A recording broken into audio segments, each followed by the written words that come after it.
દૂર દૂર જ્યાં જોઉં છું ત્યાં માથા દેખાય.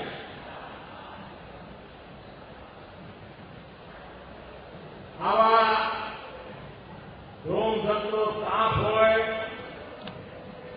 અને બનાસમાં તો ધૂળની ડમરીઓ ઉડવાનું ચાલુ થઈ ગયું હોય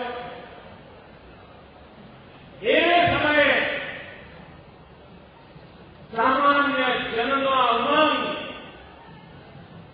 સામાન્ય જનનો ઉમળકો, આ જનતા જનાર્દનના આશીર્વાદ એ આ ગુજરાતની ઉર્જા શક્તિ છે. સાચી ઉર્જા શક્તિ અહીંયા જણાય. અને આ મા અંબાનું આંગણું છે, સાક્ષાત શક્તિનું આંગણું છે. અને સાક્ષાત શક્તિના આંગણે આ ઉર્જા શક્તિનો ઉત્સવ જયારે ઉમંગભેર ઉજવાતો હોય ત્યારે ગુજરાતની આવતીકાલ કેટલી ઉર્જાવાન હશે એનો આપણે અંદાજ કરી શકીએ છીએ ભાઈઓ. અને એક ગતિ, એક પ્રગતિ.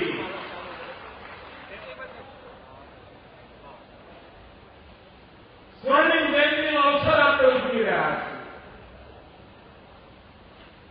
ગયા એક વર્ષથી વિવિધ કાર્યક્રમો દ્વારા આ સ્વર્ણિમ જયંતિનો અવસર ઉજવતા હવે એના છેલ્લા અઠવાડિયામાં આપણે પ્રવેશ્યા અને આખરી અઠવાડિયામાં આપણે જે મૂળ પાયા ઉપર આ ગુજરાતની વિકાસ યાત્રાને આપણે આગળ ધપાવી છે,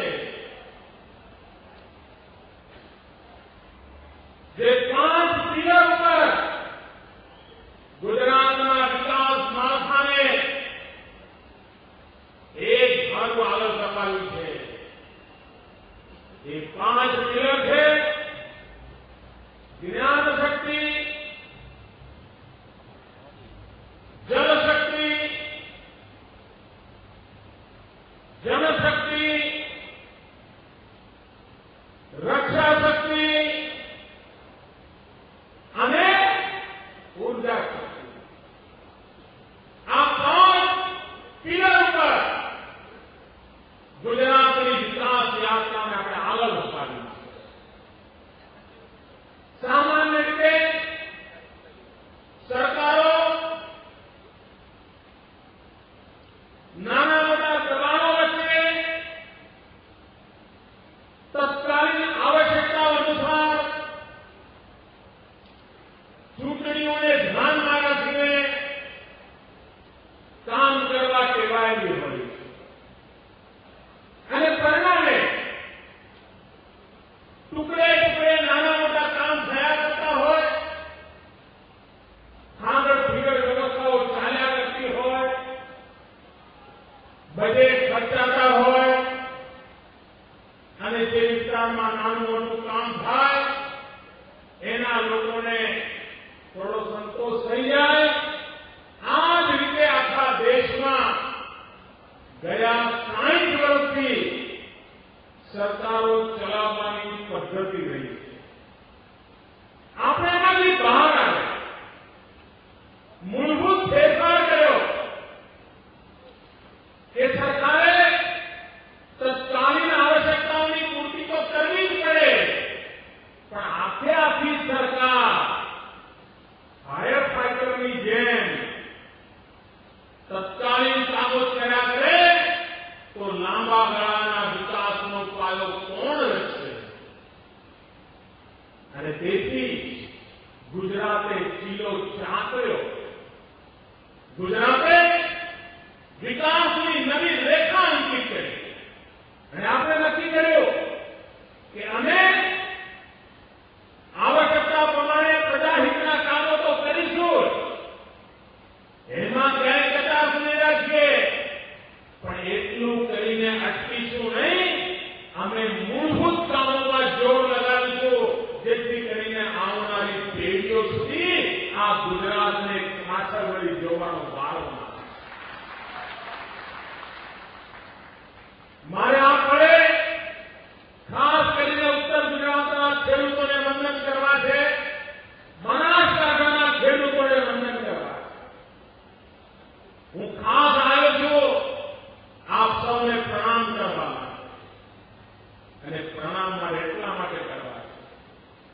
કે જેમ ઉર્જાનું ઉત્પાદન મહત્વનું છે, એના કરતા પણ વધારે મહત્વનું છે ઉર્જાની બચત. અને આ ઉત્તર ગુજરાતના ખેડૂતોએ ઉર્જાની બચતનું જે અભિયાન ઉપાડ્યું છે, એના માટે એમને 100 સલામ, લાખ લાખ વંદન. નહીં તો ભૂતકાળમાં ટપક સિંચાઈની વાત આવે, સ્પ્રિંકલરની વાત આવે, માઇક્રો ઇરિગેશનની ચર્ચા આવે, સૂક્ષ્મ સિંચાઈની વાત આવે, તો સરકાર એક બાજુ હોય, ગામડું બીજી બાજુ હોય. કોઈના ઘરે ઉતરતું જ નહોતું, વાત પહોંચતી નહોતી. ભાઈઓ બહેનો, આપના સાથ અને સહકારને કારણે બનાસકાંઠા હોય, કચ્છ હોય, ઉત્તર ગુજરાતની સૂકી ધરતી હોય, જ્યાં પાણી માટે વલખા પડતા હતા, વીજળી વાપરીને ધરતી માતાના પેટાળમાંથી પાણી ખેંચવાનું પાપ ચાલ્યા કરતું હતું. માં ધરતીને આપણે ચૂસી લીધી હતી. એ દિવસ આપણે જોયા હતા. અને ગુજરાતના ભાઈઓ બહેનોએ, ખેડૂતોએ મારી વાત માની.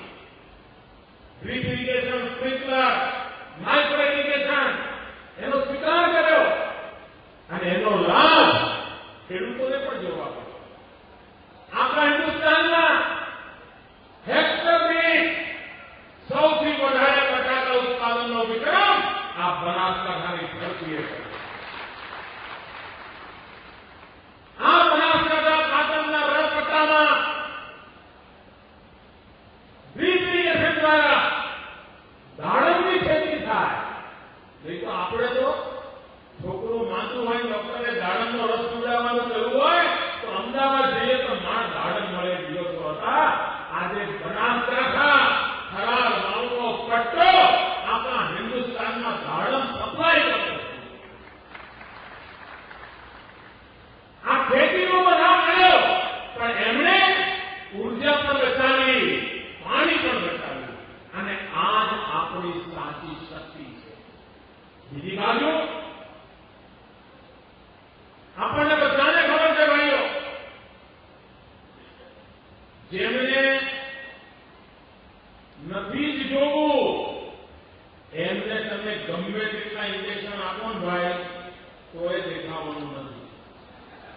જેને નથી જ જોવું એને તમે મોંઘામાં મોંઘા ચશ્મા લાવી આપો, સારામાં સારા નંબર કાઢી આપો, પણ એને નહીં દેખાય. એને નક્કી કર્યું છે, જોવું જ નથી. ઊંઘતાને જગાડવો સહેલો પડે, જાગતાને જગાડવા માટે ફે પડે. અને એટલે ભાઈઓ બહેનો, આ જાગતાને જગાડવા માટે આપણે મહેનત કરવાની જરૂર નથી, પણ કોઈ ઊંઘ તો ન લઈ જાય એના માટે જાગૃતિ લાવવાનું કામ આપણે પૂર ઝડપે કરીએ. આપણને બધાને યાદ છે ભાઈ, એક સમય તો મને લોકો ફરિયાદ કરતા, વિનંતી કરતા કે સાહેબ બાકી બધું તો ઠીક, આ હાંજે વાળું કરતા હોઈએ ત્યારે તો વીજળી આપો. રાત્રે જમવું હોય તો થાળી નથી દેખાતી, સામે બેઠેલાનું મોઢું નથી દેખાતું, પીરસવાવાળાને ખબર નથી પડતી કે શાકની વાટકીમાં દાળ નાખું છું કે દાળની વાટકીમાં શાક નાખું છું. એવી દશા આપણે જોઈએ. ભાઈઓ બહેનો, આપણે જ્યોતિગ્રામ યોજના કોઈને વિશ્વાસ નહોતો પડતો. મને યાદ છે જ્યારે જ્યોતિગ્રામ યોજના મેં કરી અને હું ગામડાના લોકોને કહેતો હતો કે જે વીજળી ગાંધીનગરના લોકોને મળે છે એવી વીજળી મારે ગુજરાતના ગામડાને આપવી છે. ત્યારે અમારા વિરોધીઓ કહેતા હતા કે આ મોદી બધી વાર્તાઓ કરે છે. આજે વીજળી 24 કલાક પહોંચી કે ના પહોંચી ભાઈઓ? ગામડામાં ઘેર ઘેર વીજળી પહોંચી કે ના પહોંચી? અરે વીજળી પહોંચી એટલું જ નહીં, ગરીબ પાસે પૈસા નહોતા.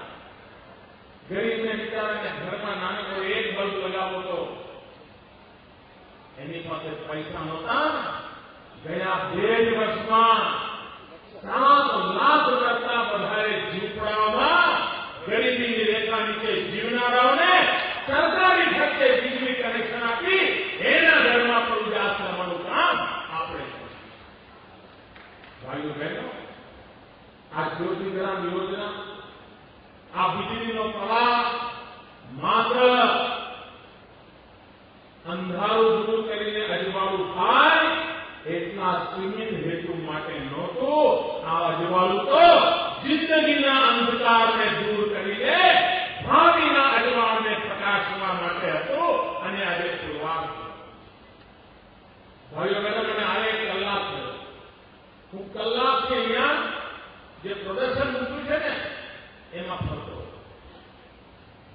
ત્યાં નાનું ગામડું ઉભું કરવામાં આવ્યું અને જ્યોતિગ્રામ યોજનાને કારણે ગામડાની જિંદગીમાં કેવી આર્થિક પ્રવૃત્તિ આવી છે, ગામડામાં કેવી રીતે ટેકનોલોજીએ પ્રવેશ કર્યો છે, એના ઉત્તમ દર્શન અહીંયા મને પ્રદર્શનમાં જોવા મળે. નહીં તો પહેલા વીજળી ના આવે, ગામમાં દળવાની ગણતી ચાલે નહીં, ઘરવાળો હાથે બહારથી આવે અને બૈરાએ ખીચડી બનાવી હોય અને ઘરમાં ઝઘડો થાય કે તને સમજ નથી પડતી, રોજ હાથે બહાર ખીચું ખાવાનું છે. પેલી બિચારી કઈ થાકી જાય તો આ વીજળી નહોતી, એના કારણે ઘંટી બંધ હતી, એના કારણે લોટ દળાનો નથી, માટે મારે ખીચડી રાંધવી પડે. આ બધાથી આજે બહેનોનો સમય બગડતો નથી, એને ઘરમાં ઘંટી રાખવી હોય તો પણ પરિવર્તન આવ્યું અને એમાં મોટો લાભ ઘણા કારણે થયો છે. એ તો જે દૂધ ઉત્પાદકો છે ને એમને થયો. આપણે ત્યાં 40-45 ડિગ્રી ગરમી હોય અને ગરમીમાં દૂધને કલાક 2 કલાક સાચવવું હોય ને તો એ ભાઈ તકલીફ પડે. દૂધ ખાટું થઈ જાય, દૂધ ફાટી જાય. સવારમાં વહેલા ઉઠીને તડકો નીકળે પહેલા દૂધ ધોઈને કોઈ ધોઈ દેવાનું, આ કરવું પડતું હતું. આજે ગામો ગામ આ વીજળીને કારણે, આ જ્યોતિગ્રામ યોજનાને કારણે ગામો ગામ નાના કુલિંગ મશીન આવી ગયા અને દૂધ ભર્યા પછી આજે દૂધ બગડતું નથી અને ખેડૂતને પૂરતા પૈસા મળે છે. આનો મોટો લાભ જ્યાં દૂધનું ઉત્પાદન વધારે છે એવા જિલ્લાઓને મળે. પહેલા એક જમાનો હતો, અહીંના છોકરાઓને બિચારાઓને હીરા ગણવા માટે સુરતમાં, મુંબઈમાં જિંદગી ગુજારી. એક રૂમમાં 35 લોકો રહે, સીટ કરી હોય, લોન માટેની સીટ કરવી પડી હોય. આજે આ જ્યોતિગ્રામ યોજનાને કારણે હીરા ગણવાની ઘંટીઓ ગામડામાં આવી ગઈ, ઘરમાં ઘંટીઓ આવી ગઈ. મા બાપની સેવા થાય, ઢોર ઢાંકર હટવાય, ખેતર સચવાય અને નવરા પડે તો હીરા ગઢમાં બેસી જાય. હીરાની કમાણી પણ થાય, ખેતરની પણ કમાણી થાય, મા બાપની પણ સેવા થાય. આ જ્યોતિગ્રામ યોજનાના કારણે આ વિચાર સમગ્ર દેશમાં જેટલા ટકા વીજળી ઉત્પાદનની વૃદ્ધિ થઈ છે એના કરતા ગુજરાતમાં વીજળી ઉત્પાદનની વૃદ્ધિ અનેક ઘણી વધારે છે. હમણાં સૌરભભાઈ બધા આંકડા હતા એટલે મને રિપીટ નથી કરતો, પણ તો ભૂતકાળમાં જે વીજળી હતી એના કરતા અનેક વીજળીનું ઉત્પાદન આજે ગુજરાતની ધરતી પર છે. અને આપણે ત્યાં તો ઉર્જા માટે સૂર્ય દેવતા, ઉર્જાના શક્તિ પુરુષ તરીકે સૂર્યને દેવતા તરીકે સ્વીકારે છે. અને સૂર્યનો રાજ 7 ઘોડા હંકારતા હોય. આ 7 ઘોડા સૂર્યના રથને હંકારતા હોય છે. તમે તાપી કિનારે જાઓ ને તો 7 ઘોડાથી ચાલતી ઉર્જા એકલા તાપીના કિનારે તમને મળી રહે. આ ઘોડા ઉર્જાના સૂર્ય દેવતાના ઘોડા કયા છે? તાપીના કિનારે જાઓ તમને કોલસાનું ઉત્પાદન થતા વીજળીનું કારખાનું મળે, એક ઘોડો. ગેસનું ઉત્પાદન થતું વીજળીનું કારખાનું મળે, ગેસ વાળો ઘોડો. સૂર્યપ્રકાશની સોલાર એનર્જીથી વીજળી ઉત્પાદન મળે. બીજો ઘોડો ન્યુક્લિયર એનર્જી. ગુજરાતની અંદર એક પાવર સ્ટેશન છે, ન્યુક્લિયર એનર્જી મળે. એક ઘોડો પાણીથી પાણીમાં વીજળી પેદા થાય, હાઇડ્રો પ્રોજેક્ટ. એક ઘોડો biomass, wind energy, solar energy. સાતે ઘોડા આ સૂર્યના રથને આજે ગુજરાતમાં ખેંચી રહ્યા છે અને એમાંથી ઉર્જાની ગતિ તેજ બની છે અને એના દ્વારા આપણે આગળ વધી રહ્યા. આ ગુજરાતની ઉર્જા શક્તિ એ સમગ્ર દેશની વિકાસની ઉર્જા શક્તિ બની છે. આ દેશમાં ઉર્જાના ક્ષેત્રમાં જેટલા પણ એવોર્ડ આવે છે ને એવોર્ડ, એમાંના 80% એવોર્ડ એટલું ગુજરાત લઈ આવે. 80%. હવે ખેડૂતોને વીજળીના કનેક્શન, ખેડૂતોને આપવાની વીજળી. ભૂતકાળમાં અહીંયા બધું પ્રદર્શનના આંકડા મૂકે છે, જોઈ લો. 2001માં આપતા એના કરતા 1.5 ગણી 2 ગણી આપણે વીજળી આજે ખેડૂતોને આપી છે. વિસ્તાર વધાર્યો છે, પ્રમાણ પણ વધાર્યું છે અને એનું પરિણામ એ આવ્યું છે કે આજે ગુજરાતનું ખેત ઉત્પાદન 9% કરતા વધારે ગ્રોથ રેટથી આગળ વધ્યું છે. આ દેશનો કૃષિ વિકાસ દર 2.5% 3% ઘટતા થાય છે. આ ગુજરાતનો વિકાસ દર 10% પહોંચવા ગયો છે. આ કામ ગુજરાતના વીજળી પાણીના સહિયારા પ્રયાસથી આપણે કરી શકીએ. કારખાના એક જમાનો હતો કે વીજળીના બધા જ કારખાના દક્ષિણ ગુજરાત.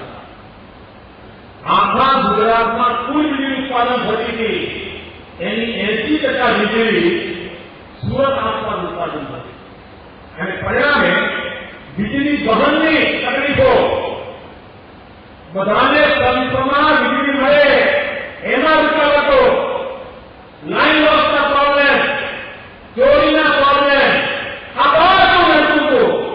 ભાઈઓ આપણે યોજના બદલી છે. વીજળીના કારખાના કાઠિયાવાડમાં પણ નાખ્યા, વીજળીના કારખાના કચ્છમાં પણ નાખ્યા, વીજળીના કારખાના ઉત્તર ગુજરાતમાં પણ નાખી રહ્યા છીએ. આમ વીજ ઉત્પાદન ગુજરાતના જુદા જુદા બધા જ ક્ષેત્રોમાં થાય એ દિશામાં આપણે કામ આપ્યું છે અને એનો લાભ થાય. ભાઈઓ ગયા 10 જ વર્ષમાં આ સરકારના કાર્યકાળમાં 10 જ વર્ષમાં વીજળીનું નેટવર્ક જે કર્યું છે, કેબલ નાખ્યા છે, વાયરિંગ કર્યું છે, મુખ્ય વિતરણ માટે.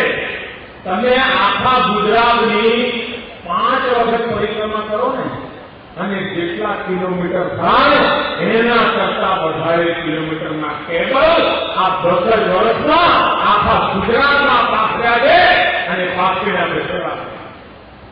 ભાઈઓ આપણે દ્વારકા નગરી, શ્રી કૃષ્ણની દ્વારકા નગરી અને બેટ દ્વારકા દેશભરના યાત્રીઓ આવે, પણ બેટ દ્વારકામાં વીજળી નહોતી.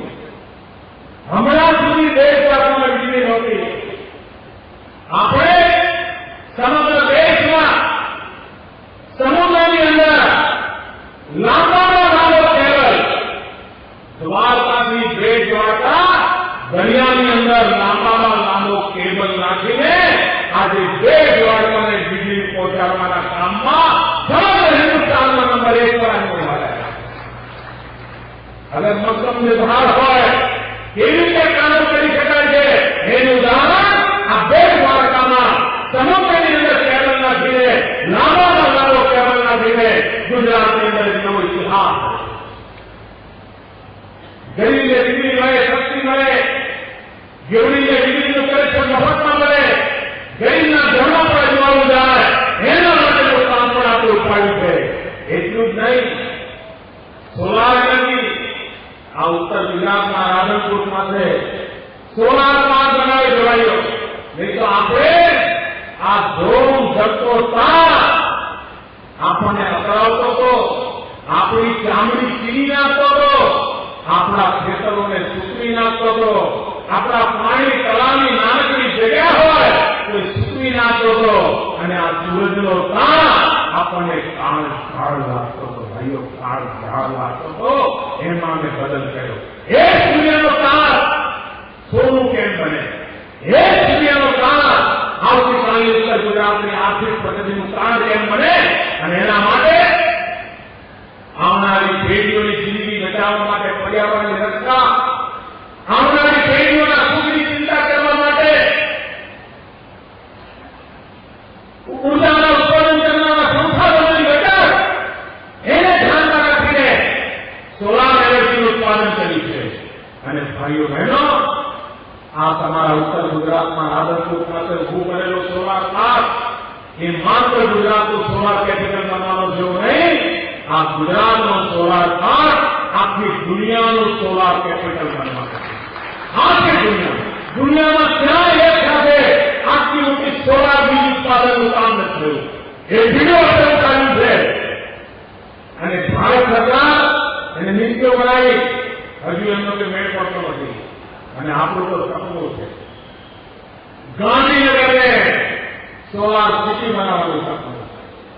ગાંધીનગર આખું સોલાર ઉર્જાથી ચાલે એ દિશામાં પ્રયત્નો આવી રહ્યા છે. જેમ વીજળીની દિશામાં કર્યું છે એ જ રીતે બાળકમાં આ ગાંડો વાવડ એ પણ હવે વીજ ઉત્પાદનનો આધાર બનવાનો છે. આપણે કપાસમાં આવીએ, ભૂતકાળમાં ખેતરમાં કપાસના ફાંસા પાડી નાખતા હતા. એ કપાસના ફાંસામાંથી વીજળી કેમ ઉત્પાદન થાય એ દિશામાં પ્રયત્ન આવી રહ્યો છે. જો આપણે કહીએ છીએ આ ઉત્તર ગુજરાતની ખાડી પર ધરતીમાં રતન જ્યોતની ખેતી થાય, ચોરોની ખેતી થાય અને એનાથી ઓઇલ ઉત્પાદન કરીને એને ઉર્જા તરીકે વાપરવું, એના માટે આપણે પ્રયત્નો કરી રહ્યા છીએ અને સફળતાપૂર્વક આગળ વધી રહ્યા છીએ. એ જ રીતે ગેસ અને પેટ્રોલિયમ સેક્ટરમાં ગુજરાતે મોટી હરણફાળ કરી. પહેલા ગેસનો વાંચો લેવા માટે ફાંફા મારવા હતા.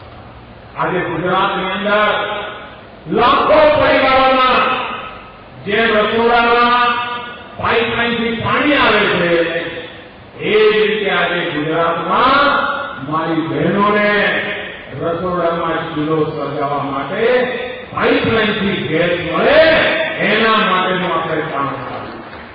માતાઓ બહેનો રસોડાની અંદર કઈ કામ કરે કે ગેસ આવે અને રસોઈ બને, એમને ધુમાડાના ભોગ લેવું પડે, એમના પર્યાવરણના પ્રોબ્લેમને કારણે શારીરિક એની તકલીફો ઉભી ન થાય, એના માટે આ ગેસ પહોંચાડવાનો ધ્યાન પાડે.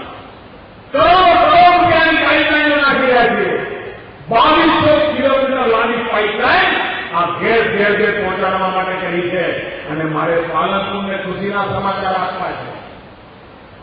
મહેસાણાથી પાલનપુરની પાઇપલાઇનનું કામનું ટેન્ડર પૂરું થઈ ગયું છે અને આવનારા દિવસોમાં મહેસાણામાંથી આ પાઇપલાઇન પહોંચે ત્યારે પાલનપુરના પણ ઘેર ઘેર પાઇપની ઘેર રસોડામાં પહોંચશે. માતાઓ બહેનો, આ કામ માટે પણ કરોડ રૂપિયાના પાઇપલાઇનના ખર્ચા આ રાજ્ય સરકાર કરી. ત્યારે ભારત સરકારમાં નાની મોટી તકલીફ કરે છે. એમને મનમાં એમ થાય કે આ ગુજરાતમાં પાઇપલાઇનો નાખે છે તો એ એમ કે પાઇપલાઇન તમે ના નાખી દો, અમે નાખી દો. આવો ખોટો વાત. અમે કહે ભાઈ ચૂંટણીનું જે પગલા લેવાય લેજો, મારે તો ગુજરાતની મહિલાઓને રસોડા સુધી ગેસ પહોંચાડવો છે અને ગેસ પહોંચાડવાનું કામ આપણું છે. ભાઈઓ બહેનો, આપણને અનેક પ્રકારની તકલીફો થઈ રહી છે. કોલસો મોંઘો થાય, કોલસો લાવવા માટે રેલવેનું ભાડું મોંઘું થઈ જાય અને આ બધું હોય ભારત સરકારનું. છતાં પણ આપણને મોંઘું પડે છે. એ મોંઘું પડ્યા પછી પણ વીજ વપરાશકાર ઉપર કોઈ ભાર જવા નથી દેતા. આ સરકારને વહન કરે છે અને એના દ્વારા તમને વીજળી આપવાની કોશિશ કરે. ભાઈઓ બહેનો, આ ઉર્જાનો ઉપયોગ ગુજરાતની આવતીકાલ માટે કરવો છે. આજે દેશભરમાંથી વિદેશોમાંથી ઔદ્યોગિક વિકાસ માટે લોકો ગુજરાતમાં આવી રહ્યા છે. એનું એક કારણ ગુડ ગવર્નન્સ તો છે, ટ્રાન્સપરન્સી તો છે, પણ એની સાથે સાથે ક્વોલિટી પાવર એ મોટામાં મોટું કારણ છે, જેના કારણે ઉદ્યોગકારોને નિરાશ હોય છે. નહીં તો બીજા રાજ્યોમાં કેટલાક રાજ્યોમાં એવું છે કે તમે વીજળી મફત આપી દેવું કે એમનું જાય શું ભાઈ? હોય તો આપવાની જ નહીં. બીજા આવે ને આવું ચાલે છે. આવી છેતરપિંડીના કેસ ચાલે છે. ભાઈઓ બહેનો, લોકોને છેતરપિંડી કરીને સમાજનું નુકસાન જે ચાલી રહ્યું છે, સમાજના વેપારી કરાવવાની કોશિશો ચાલી રહી છે, એના કારણે સમાજનું નુકસાન થતું હોય છે. અમે પાણી વીજળી, પૂરતું પાણી, ઘેરે જીવન વિકાસમાં મહત્વનો પાયો બને એ દિશામાં અભિયાન ઉપાડ્યું છે. અને આ ઉર્જાના ક્ષેત્રમાં નવી ક્રાંતિ લાવવાનું કામ આ રાજ્ય.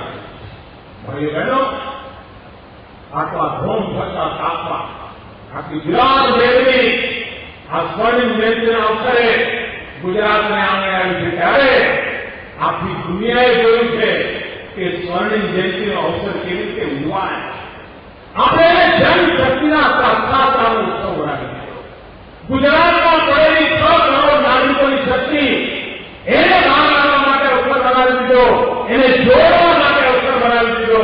અને પ્રત્યેક ગુજરાતના મનમાં મારા ગુજરાત માટે કંઈ કરવું એ પ્રકારનો ભાવ પેદા કર્યો અને જગત જોડાણ. વાંકે ગુજરાત હોય, ખેલ મહાકુંભ હોય, કેસરી રમત હોય, રસોઈ બનાવવાનું કામ હોય, વૃક્ષો વાવવાનું અભિયાન હોય, જનશક્તિને જોડીને ગુજરાતને નવી ઊંચાઈઓ પર પહોંચાડવાનું સફળતાપૂર્વક આપણે અભિયાન ચાલે છે. એની સાથે સાથે વહીવટી તંત્રમાં પણ સ્વર્ણિમ જયંતિના અવસરે આપણે ચેતના પ્રગટાવી. દરેક વિભાગે મારા 5 લાખ કરતા વધારે કર્મીઓની ભાઈઓ બહેનોએ દરેકે સંકલ્પ કર્યો, દરેક કર્મીઓની સંકલ્પ કર્યો, દરેક વિભાગે સંકલ્પ કર્યો, દરેક એકમનો સંકલ્પ કર્યો. ગ્રામ પંચાયત હોય, નગરપાલિકા હોય, મહાનગરપાલિકા હોય, તાલુકા પંચાયત હોય, જિલ્લા પંચાયત હોય, દરેકે કોઈ સંકલ્પ કર્યા. અને સંકલ્પને આ 1 વર્ષમાં સિદ્ધ કરીને ગુજરાતને વિકાસની નવી ઊંચાઈઓ પર લઈ ગયા. પ્રગતિ કેવી રીતે થાય? અને એના કારણે ભાઈઓ આજે ગુજરાત દેશ આખામાં વિકાસની વાત આવે તો ગુજરાતની વાત આવે. વિકાસની ચર્ચા કરવી હોય અને ગુજરાતનો ઉલ્લેખ ન કરો તો વિકાસની વાત સમજાય નહીં. એવું આજે દેશ માટે જે લોકોને ગુજરાત ગમે છે, જે લોકો ગુજરાતને ચાહે છે, જે લોકો ગુજરાતને પ્રેમ કરે છે, એ એમ કે અમારે પણ ગુજરાત જેવો વિકાસ કરવો છે. માપવા નહીં, અમારે પણ ગુજરાત જેવો વિકાસ કરવો છે. અને જેમને ગુજરાતનું નામ લેવામાં તકલીફ પડતી હોય, સ્ટેટમાં બળતરા થતી હોય, એ પણ એમ કે જુઓ આ ફલાણા કામની બાબતમાં તો અમે ગુજરાત કરતા 2 ડગલા આગળ છીએ. એટલે એમાં પણ માપદંડ કયો? ગુજરાત. કેવું કરો? ગુજરાત જેવું. સારું કર્યું તો સંતોષનો આધાર કર્યો તો ગુજરાત કરતા સારું કર્યું તો સંતોષ. આ પ્રકારનું વાતાવરણ આજે દેશમાં ગુજરાતે બનાવ્યું છે. એ આપણા સાથ સહકારને કારણે, આપણા આશીર્વાદને કારણે બન્યું છે. અને આ ગુજરાતના 6 કરોડ નાગરિકોની શક્તિ એ કાચી ઊર્જા શક્તિ છે. અને વૈજ્ઞાનિક ઊર્જાને એની સાથે જોડીને ગુજરાતના જીવનને બદલવાનું કામ છે. સીએનજીના ટ્રાન્સપોર્ટની વ્યવસ્થા. દિલ્હીમાં સીએનજી લાગુ કરવું સુપ્રીમ કોર્ટે રોજ માનવો પડતો. બોલા 15 દિવસમાં કેટલું કામ કર્યું, આ મહિનામાં કેટલું કામ કર્યું, સુપ્રીમ કોર્ટે મોનિટર કરતી હતી. આ ગુજરાતની અંદર ટ્રાન્સપોર્ટની દુનિયામાં પડેલા લોકોને આ દિલ્હીથી એવી સમજાયું કે તમને આના કારણે આટલો આર્થિક લાભ થવાનો છે, પર્યાવરણને આટલો લાભ થવાનો છે. આ સીએનજીનો સ્વીકાર કરો. અને ગુજરાતના રિક્ષા ચાલકો હોય, ટેક્સી ચાલકો હોય, જોતામાં સીએનજીનો સ્વીકાર કરી લીધો. અને આજે હિન્દુસ્તાનના સૌથી વધારે સીએનજીથી ચાલનારા વાહનો કોઈ રાજ્યમાં હોય તો ગુજરાતની ધરતી પર. પણ આપણું કમ નથી જુઓ. ભારત સરકાર ગેસ આપે, મુંબઈને ગેસ આપે વાહનો માટે, સસ્તો આપે, દિલ્હીને ગેસ આપે સસ્તો આપે, પણ અમદાવાદ ગુજરાતે ગેસ આપવાનો હોય તો લૂંટી લે. એટલો બધા પૈસા આપણી પાસેથી પડાવે છે, કારણ એનો નિર્ણય કરવાનો અધિકારમાં છે. ભાઈઓ બહેનો, ગુજરાત પાસે આવા તો ડગલે પગલે અન્યાયો થઈ રહ્યા છે. એ અન્યાયની સામે પણ ઝૂક્યા વગર ગુજરાતની વિકાસ યાત્રા ચાલુ રાખશે. કારણ કે ગુજરાતના 6 કરોડ નાગરિકોએ સ્વર્ણિમ જયંતિમાં નક્કી કર્યું છે કે અમારે વિકાસની નવી ઊંચાઈઓ પર જવું છે, વિશ્વની અંદર અમારી શક્તિના દર્શન કરવા છે.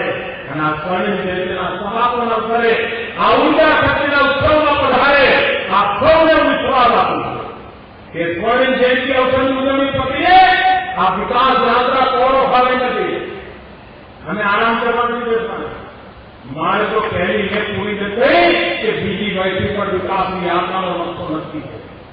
और एक जगह ध्यान रखવું છે મિત્રો, ક્યાંય જવું નથી. ગરીબના ઘર સુધી પહોંચવું છે, સેવાના માર્ગ સુધી પહોંચવું છે. પાણી હોય તો પાણી પહોંચાડવું છે, શિક્ષણ હોય તો શિક્ષણ પહોંચાડવું છે, આરોગ્ય હોય તો આરોગ્યની સુવિધાઓ પહોંચાડવી છે, માતા બહેનોને સન્માન આપવું છે, એક નવી આર્થિક ક્રાંતિનું વાતાવરણ બનાવવું છે. અને કામ એના માટેનું મજબૂત પાયો રચવાનું કામ આ સ્વર્ણિમ જયંતિના અવસરે છે. આ સ્વર્ણિમ જયંતિની શક્તિના ભરોસે એક નવો દુઃખો ઊંચો દુઃખો આખું ગુજરાત ધરાવશે એવો મને પૂરો વિશ્વાસ છે. મારી સાથે પૂરી તાકાતથી 2 હાથ ઊંચા કરીને મા ભારતીને વંદન કરીએ. ભારત